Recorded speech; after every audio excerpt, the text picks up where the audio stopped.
Welcome back to This is VANCOLOUR. Every parent wants the best for their child. That means understanding each child's unique needs, their physical health, mental health, how they learn and navigate the world. But when we categorize or label kids based on their behavior, does it help kids thrive or does it limit their growth with rigid expectations? Here to discuss, a BC broadcasting legend, the president of Down Syndrome BC and mom of 3 teenagers, my friend Tamara Taggart, and this is Tea Time with Tamara.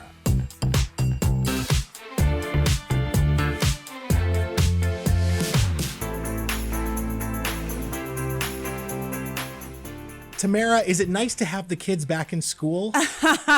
Well, yeah, it is. It really is. But you know, my youngest had to go on a camping trip right away, like right out of the gate. Wow. Up to Garibaldi. Already? Yes. To kick off the school year? I know. It's so stressful. They are living their best life. Now, one thing you got up to this summer was a very insightful, in-depth conversation with Dr. Sami Tamimi. You were talking about mental health diagnoses. And I'm just wondering, are we over-labeling little behaviors with kids these days? Like, are we doing that too much? You know, it's interesting. So he has this new book called Searching for Normal, which is so interesting too, because I asked him, well, what is normal? Does normal exist?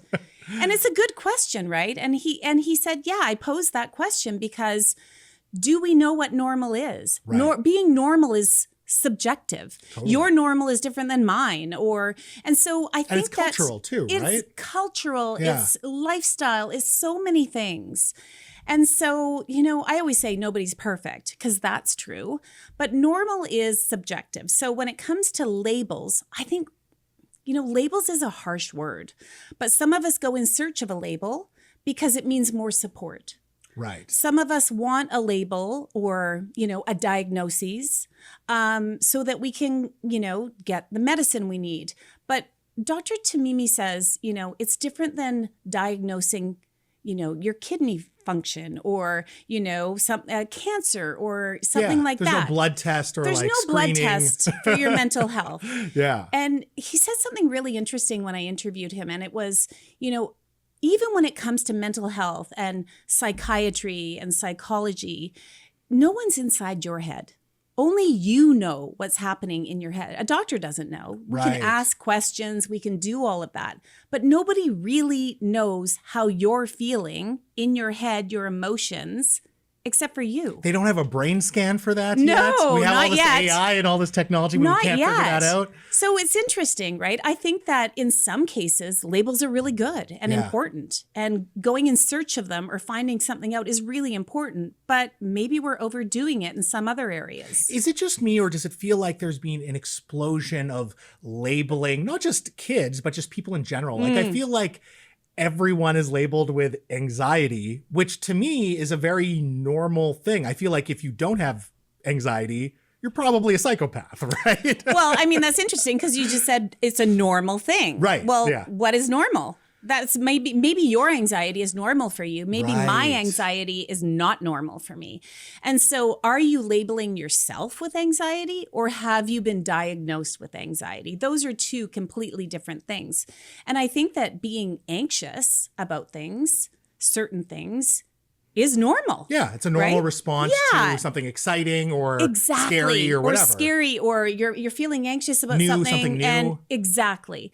But then there's the anxiety. So I'm someone who has been diagnosed with anxiety. Okay. And my anxiety comes out in very different ways. I worry about everything. I worry about things that I should never worry about. Okay. And so Interesting. I never knew that I was anxious. And my diagnosis didn't come until a year after I finished my chemo for my cancer. Interesting. So it was really interesting. And I never talk about it because it's just, I don't need to tell people I have was it anxiety. something you always had, or was it the trauma of going that's through the cancer interesting, process that right? maybe brought that out? I think that my worrying that I always kind of had, I've always been told I'm a worrier. Sure, I'm a worrier. I worry about things. But after that year, after that, you know, chemo stopped, I think that my body went, oh, well, now what's keeping me safe now? And then it just got out of control and I couldn't control it. So I was given a very small dose of something and it helped me. So there's a time when a label or a diagnosis is a good thing because it helped me it was debilitating. Right? And there's a difference between going, oh, I have so much anxiety, like I can't get all these things done, and also then not being able to get out of bed or worrying so much that it's affecting what you do. So where do we delineate the point where something is helpful versus perhaps it's harmful or limiting to how, especially with kids, how we view the kids? We put them into a box of they're this or that. Well, that's a really good question. And it's hard, right? Because when you're parenting, you're already worried.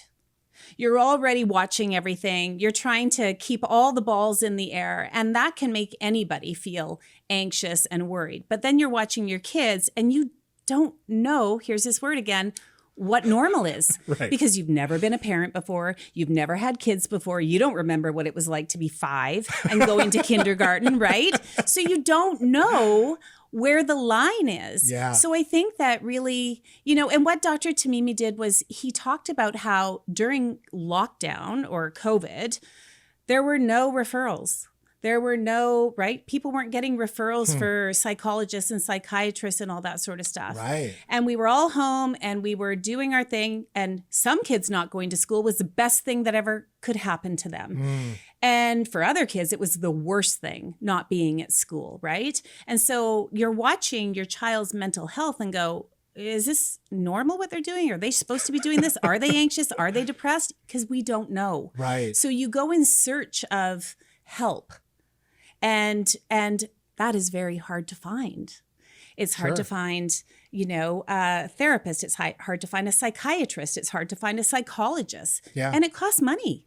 And even just making the time for it. All parents, families are quite busy and running their households, so that makes sense. And then it opens up the question of, are we looking for a pill to fix our problems? Or are we looking for a lifestyle change? Like, what are we looking for? A community change? It's really complex. And I think that's what's so interesting about searching for normal. Yeah. What does that mean for you? What does it mean? What it means in our culture here in North America is very different than what it means, say, in France or in China or in wherever, anywhere else in the world, right? It's very different. So what I'm hearing is there are no definitive answers, but we should just give these things a little more thought instead of perhaps looking for simple solutions or simple labels. Yeah, and maybe not get our diagnoses from social media. Like really, right? Because you can scroll through and go, oh my gosh, I'm checking all these boxes, right? Well, it doesn't mean that you have ADHD. It doesn't mean that you have depression. It just means, okay, you're checking some boxes here. Maybe think about it and talk to somebody about it. Totally. Right? Well, I'm going to diagnose you as a wonderful, insightful lady. Tamara, thank you so much for your time tonight. Thank you. Folks, that was Tamara Taggart. Catch more of her on the TELUS Talks podcast. Now, after some business, is political correctness past its expiry date? Or do Canadians love being woke? Mario Canseco has the latest polling, and comedian Dino Archie shares his report from the low road up next.